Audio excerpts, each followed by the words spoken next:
Hello guys. जिस राह पे तुम चल रहे हो बेटा, एक दिन बुरी तरह फंसोगे। तो भाई मैं 1 महीने बाद वापस आ गया हूँ एक नई वीडियो के साथ, और जैसा मैंने वादा किया था, this video is how WWE absolutely massacred John Cena's farewell tour. तो शुरू करते हैं। Not one of you sons of bitches asked me how I feel. It wasn't enough. अभी मैं चाहता हूँ कि तुम लोग अपने माइंड्स उठाओ और सीधा पास्ट में जाओ to March 1st 2025 elimination chamber in Toronto, Canada. The evil smile seen around the world, the nut crack heard around the world, and suddenly John Cena was a heel. और सारे fans कितने ज़्यादा excited हो गए थे कि finally John Cena इतने सालों के बाद हील हो गया, तो उसके मैनरिज्म्स कैसे होंगे, उसका अटायर कैसा होगा, उसका थीम सॉन्ग कैसा होगा, उसका एंट्रेंस कैसा होगा, NWO, Rock, Travis Scott, new faction, 17th title, और what did we get? Nothing. Absolutely Nothing. इतना इजी हील टर्न था ये बुक करना। बस इनको जॉन सीना को बस एक ईगोइस्टिक इग्नोरेंट हॉलीवुड मेगास्टार की तरह पोर्ट्रे करना था, जो समझता है कि अगर वो नहीं है तो WWE कुछ भी नहीं है। बस इस तरह बुक करना था। इंस्टेड ऑफ दैट इन्होंने वो चीज़ की जो 2008, 9, 10, 11, 12, 13, 14 में वर्क करती, लेकिन इन्होंने वो चीज़ 2025 में यूज की। द सीना फाइनली एम्ब्रेसिंग द हेट वाला हील टर्न जो 2011, 12, 13, 14 में वर्क करता, तो वो 2020 वर्क में वर्क नहीं कर सकता, क्योंकि 2011 नहीं 2025 चल रहा है। Nobody hates Cena right now. ये जो stupid you people promos हैं कि you people bullied me, ये सब 2011 में early 2010s या late 2000s में यूज कर सकते थे। 2025 में no one hates Cena right now. तो किसने तुझे पपेट बना दिया भाई, किसने तुझे बुली कर दिया? और नो डाउट जो ब्रसल्स में जॉन सीना ने प्रोमो किया, जो ग्लासगो स्कॉटलैंड में जॉन सीना ने प्रोमो किया, जो लंदन में जॉन सीना ने प्रोमो किया, those were top notch, okay. लेकिन इन प्रोमोस में कोई सब्सटेंस नहीं था, कोई मतलब पते की बात नहीं थी। ऐसा लग रहा था कि जॉन सीना 2011 में हील हुआ है, लेकिन ये 2011 नहीं है, ये 2025 चल रहा है। तो ये तो चलो बात होगी कि जॉन सीना के प्रोमोज जो थे और उसका हील टर्न और ये सारी हील टर्न का लॉजिक तो हमने समझ लिया कि लॉजिक नहीं था इस हील टर्न का, लेकिन चलो हील हो गया। Basic heel formula to blame the fans वाला हील टर्न जॉन सीना पे इन्होंने लगा दिया। लेकिन अगर सीना को हील कर दिया तो उस हील टर्न पे कमिट तो करो 100%। मतलब ये क्या बात है, अगर हम नया थीम सॉन्ग एक्सपेक्ट कर रहे हैं, नया अटायर एक्सपेक्ट कर रहे हैं, तो हमें कुछ नहीं मिलेगा। ये क्या बात है भाई, ये कौन सा हील टर्न है? ऐसा हील टर्न ऐसे तो नहीं होते हील टर्न भाई। अब ये what do we get ये रोलाम डालेंगे भाई, we should get। मतलब इतना लेजी पना किसी और के हील टर्न में होता तो भी चलता है यार, लेकिन जॉन सीना के हील टर्न में इतनी लेजीनेस कि मतलब उसको हील भी करना है, लेकिन उसमें पूरी तरह कमिट भी नहीं करना, कैश ग्रैब उसको वैसे भी बनाना है। और अगर हमें कुछ नहीं मिल रहा तो ये इतने सारे स्वेट बैंड के सेट, इतनी टी शर्ट्स, इतने कैप्स, इतनी सॉक्सेस।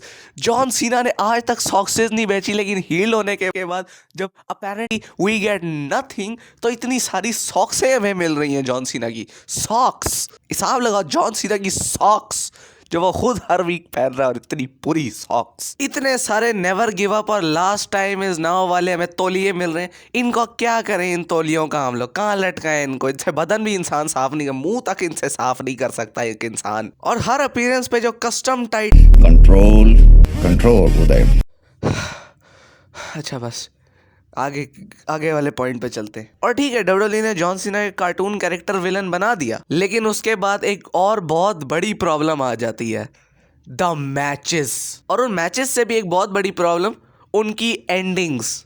अब तुम अपने दिमाग की गाड़ी दौड़ाओ और जॉन सीना की हील टर्न में तुमने जितने भी मैचेस देखे हैं, उनमें से किसी एक की भी कोई अच्छी एंडिंग मुझे सोच के बता दो, जो देख के तुम्हें लगा हो कि मजा आ गया भाई।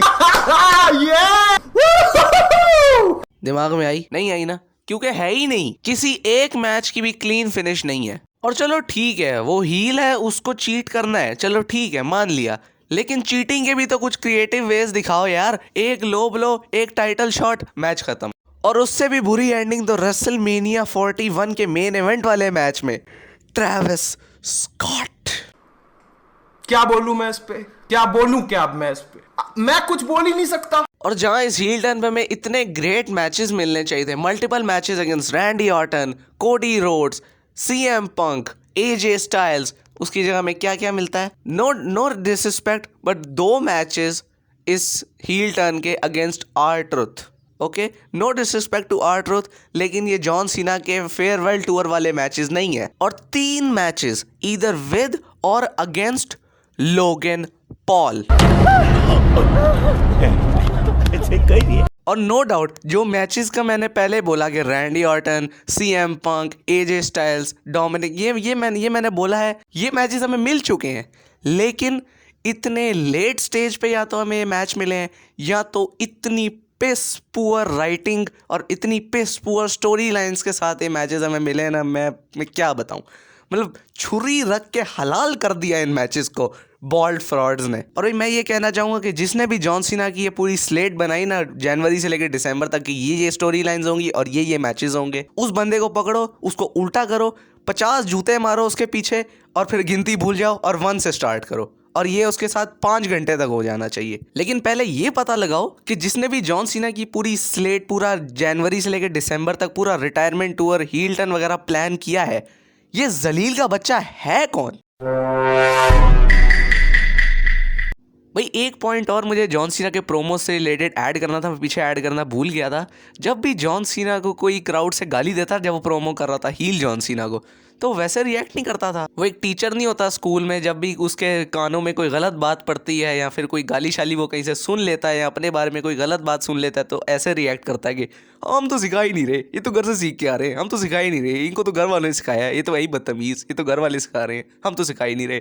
मुझे नीचे बताना कमेंट्स में, जॉन सीना के प्रोमोज बीच में ऐसे साउंड करने ही लग गए थे जब भी उसको क्राउड से गाली देता था। और अगर देखा जाए तो जॉन सीना का पूरा हील टर्न, रॉक की इन्वॉल्वमेंट, ट्रेविस स्कॉट की इन्वॉल्वमेंट, ये सारी चीज़ें, जॉन सीना का इतना पिस पुअर हील रन, ये सारी चीज़ें हुई सिर्फ एक शो के लिए। उस एक शो के सिर्फ एक एपिसोड के लिए ये सारा ड्रामा हुआ। Yes, I am talking about WWE unreal. ये शो और इस शो का पूरा आइडिया, ये एज अ होल कॉन्सेप्ट ही एक डिजास्टर था। केफेब जो एक चीज होती है ना, केफेब नाम की एक चीज, उसको इन्होंने फ्यूचर एंडेवर कर दिया, निकाल के फेंक दिया केफेब को। इस शो ने कहीं दूर भेज दिया है केफेब को इन्होंने, और कभी वापस नहीं बुला रहे अब ये केफेब को। अब एक चीज मुझे बताओ, हम सब जो रेसलिंग फैंस हैं, हम रेसलिंग क्यों देखते हैं? इसीलिए कि हमें लगता है कि ये फाइट्स रियल होती हैं? क्या हम ये सोचते हैं कि जॉन सीना और कोडी रोड्स एक दूसरे को बिल्कुल पसंद नहीं करते और ये एक दूसरे को मारना चाहते हैं और इसलिए हम रेसलिंग देखते हैं? या फिर हम इसके लिए रेसलिंग देखते हैं कि WWE की स्टोरी टेलिंग हमें बहुत पसंद है, रेसलर्स के प्रोमोज हमें बहुत सही लगते हैं, हमें रेसलर्स की इन रिंग केमिस्ट्री बहुत अच्छी लगती है, उनके मैचेस जो वो डिलीवर करते हैं वो हमें बहुत पसंद है, जो उस मैच को देखकर क्राउड का रिएक्शन होता है, अरे क्या करूं मैं इसका, क्या करूं इसका, क्या करूं, मार भी नहीं सकता, वो देखना हमें पसंद है। हमें कोई इंटरेस्ट नहीं है जानने में कि बैक स्टेज चीज़ें प्लान कैसे होती हैं, WWE के ऑफिस में चीज़ें कैसे प्लान होती हैं, या फिर जो सारे सेलिब्रिटीज़ को ये लोग किस तरह बुलाते हैं, या पूरा जो रिहर्सल वगैरह ये सब कैसे होता है, हमें नहीं जानना। और हमें ये भी नहीं भूलना चाहिए कि इस शो में बहुत सी ऐसी चीज़ें थी जो ओरिजिनल प्लान्स थे भी नहीं। WWE ने स्पेसिफिकली इस शो के लिए वो चीज़ें खुद कंस्ट्रक्ट करके हमें दिखाई कि देखो पहले तो ओरिजिनल प्लान्स ये थे, फिर हमने इस जगह पिवट कर लिया। और इन्होंने बीच में कुछ हरकतें, इतनी बुरी हरकतें करना शुरू कर दी थी, मैं क्या बताऊं। पूरे सीना के रिटायरमेंट टूर में जब भी इन्होंने कोई फजूल चीज़, कोई फजूल काम किया हो जिससे फैंस खुश नहीं है, जिससे इनको हेट आ रहा हो, बैकलैश आ रहा हो, तो फौरन से जी डाल देते हैं कि जी ये तो जॉन सीना ने पिच किया था, हमारा तो इसमें हैंड्स आए थे, जॉन सीना ने डिमांड की थी इस चीज़ की। मतलब एक इंसान कितना बेशरम, बेहया, बेगैरत, मुझे गालियां भी नहीं आती। और जॉन सीना बिल्कुल होल्ड बैक नहीं करता था। जैसे ये लोग ये स्टेटमेंट्स देते थे, WWE वाले लोग जॉन सीना के पास पहुंच जाते थे कि भाई आपने ये बोला है, WWE ने बोला कि आपकी कॉल थी, और जॉन सीना बिल्कुल डिनाइड। जॉन सीना भी लाइक मेरा इनसे कोई लेना देना नहीं है, इस डिसीजन से मेरा कोई लेना देना नहीं है। अब देखो जो रेसलिंग कम्युनिटी और ये मीमर्स वगैरह है ना, ये सारे सिर्फ रॉक को ब्लेम करते हैं कि जॉन सीना का इसने रिटायरमेंट और ख़राब कर दिया, जो कि मैं भी करता हूँ। जो रॉक ने बिल्कुल जॉन सीना का रिटायरमेंट और ख़राब किया है। मैं ज़्यादातर देखो ट्रिपल एच को डिफेंड करता हूँ, ट्रिपल एच मुझे पसंद है, मैं कहीं पर भी मैं डिफेंड करने की कोशिश करता हूँ कि शायद यहाँ पे ट्रिपल एच की गलती ना हो, लेकिन यहाँ पे मैं कहूँगा कि भाई थोड़ी बहुत भी सही, लेकिन ट्रिपल एच की गलती इसमें है। कब तक तेरी गलतियों का टोकरा मैं अपने सर पर घुमाता रहूं? चाहूंगा। There is no way he couldn't make any changes to make this retirement tour any better. You cannot convince me कि ट्रिपल एच जॉन सीना और कोडी रोड्स के रेसलमेनिया मैच के लिए एक बेहतर एंडिंग नहीं सोच सकता था. You cannot convince me कि जॉन सीना के लिए बेहतर स्टोरी लाइन्स कंस्ट्रक्ट नहीं की जा सकती थी. तुम मुझे कन्विंस नहीं कर सकते कि जॉन सीना और ब्रॉक लेसनर का मैच एक स्क्वाश मैच से ज्यादा कुछ नहीं हो सकता था. भाई और मैं क्या क्या बताऊं इनके बारे में, इन्होंने मुझे पागल कर दिया, पूरा रिटायरमेंट टूर खराब कर दिया. मुझे हार्ट अटैक आ जाएगा. चलो छोड़ो, कुछ और बात करते हैं, थोड़ी अच्छी बातें करते हैं. हमने इतने नेगेटिव पॉइंट्स कवर कर लिए हैं तो थोड़े ब्राइट स्पॉट्स पे भी नजर डालते हैं. जो सीएम पंक के साथ 3 वीक्स की फ्यूड चली थी जॉन सीना की इस रिटायरमेंट टूर में, वो बिल्कुल ब्रिलियंट थी और इसी तरह पूरे रिटायरमेंट टूर को बुक करना चाहिए था. लेकिन नहीं, ये ले ट्रेविस स्कॉट जो मैचेस जॉन सीना डिलीवर किए against Randy Orton, CM Punk, Cody Rhodes जो समर स्लैम वाला मैच था, not the awful WrestleMania main event, और AJ Styles which is arguably one of if not the greatest John Cena matches ever. और क्या, हाँ, John Cena became a grand slam champion finally. I don't care अगर वो एक 3 week का title reign था, आई don't care. John Cena finally won the IC title and John Cena is a Grand Slam champion and I'm happy with it. And the last but certainly not the least, the bald spot is finally gone. John Cena ने finally hair transplant करा लिया 2025 में after turning heal. और ये hair transplant का फैसला John Cena ने सिर्फ और सिर्फ मीम्स को देख कर लिया. उसने एक इंटरव्यू में बताया था कि भाई इस मीम से मैं परेशान हो गया था and I have had enough of it. हाँ, मैं टकला हो गया हूँ, मैं टकला हो गया हूँ. क्या कर लोगे तुम? और जॉन सीना ने उसके बाद हेयर ट्रांसप्लांट करा लिया जिससे बॉल्ड स्पॉट इज गॉन. और सैटरडे नाइट्स मेन इवेंट में जॉन सीना का फाइनल मैच फाइनली अनाउंस हो चुका है एंड इट्स अगेंस्ट गंथर. अब मेरी इस पे फीलिंग ये है कि Life is good, but it can be better. I mean, Gunther as a last opponent for John Cena is good, but Gunther already had that Goldberg match. Gunther को already Goldberg वाला retirement match मिल गया, तो इसीलिए I think LA Knight could have been a better choice for John Cena's last match. You know what?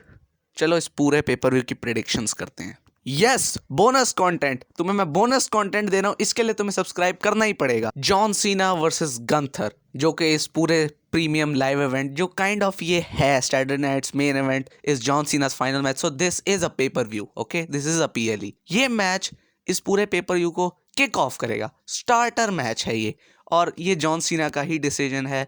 Confirm किया है खुद John Cena ने कि ये उसी का decision, because this pay per view is all about the future, जो इसके कार्ड को देख के लगता भी है. I think Gunther will beat John Cena here. और उसके बाद आई होप कि जब जॉन सीना को सारे सुपरस्टार्स गुड बाय कर रहे हो, then we will hear If you smell what the bald fraud is cooking. और रॉक बाहर आके बोलेंगे, stop the bullshit right there, the Rock is the owner of your soul. और अगर तुझे अपनी सोल चाहिए, तुझे रिटायरमेंट चाहिए, तो मुझे मेन इवेंट में मिल. और फिर जो मेन इवेंट मैच है वो चेंज होकर जॉन सीना और से रॉक मिल जाए, और फिर जॉन सीना रॉक को हरा कर अपनी सोल लेकर रिटायर हो जाए फॉर गुड. आई नो कि ये नहीं होगा, मैं 100% गारंटी के साथ कहता हूँ कि ये नहीं होगा, लेकिन अगर हो गया तो फिर तुम्हें मुझे थैंक यू बोलना पड़ेगा अगर हो गया, लेकिन मुझे पता ये नहीं होगा. The world tag team champions AJ Lee versus the iron survivor Jevon Evans and the TNA X division champion Leon Slater. मैंने जानबूझ के AJ Lee बोला है, ठीक है, मैंने कोई गलती नहीं की, क्योंकि AJ Styles and Dragon Lee equals to AJ Lee, okay. तो इस मैच की प्रेडिक्शन भी वेरी सिंपल, सारे एग्जीबिशन मैचेस ही हैं, तो और ऊपर से वर्ल्ड टैग टीम चैंपियंस भी ऑन द लाइन है, तो ये एक TNA का चैंपियन और एक आयरन सर्वाइवर NXT का, ये तो नहीं जीतेंगे ना टाइटल्स, तो AJ Lee will retain their titles. Bayley versus Sol Ruca, also another exhibition match. Bayley veteran talent, Sol Ruca future of WWE. लेकिन there's one thing जो Bayley Sol Ruca सीख सकती है, and that is having a better finisher, because the Rose Plant is so ugly and the Soul Snatcher is smooth. But also Bayley wins this match. The big heavy main event, NXT champion Oba Femi versus the WWE champion, the American Nightmare, Cody Rhodes. मैं तुम्हें लिख के देता हूं अभी इसी वक्त यहीं पर, match of the year contender. ये match of the year contention में होगा at the end of the year, ये मैच होगा, this will be a classic. तो भाई इसके लिए भी मेरे पास एक वाइल्ड प्रेडिक्शन है. I think with the distraction of Drew McIntyre, Obafemi will win this match. और बस ये वीडियो यहीं पे ख़त्म हो रही है। लाइक, शेयर, सब्सक्राइब, नीचे अपनी जो भी चीज़ें हैं जो भी तुम्हारे दिमाग में वो कमेंट कर दो। मैं जा रहा हूँ वीडियो एडिट करने। Bye bye.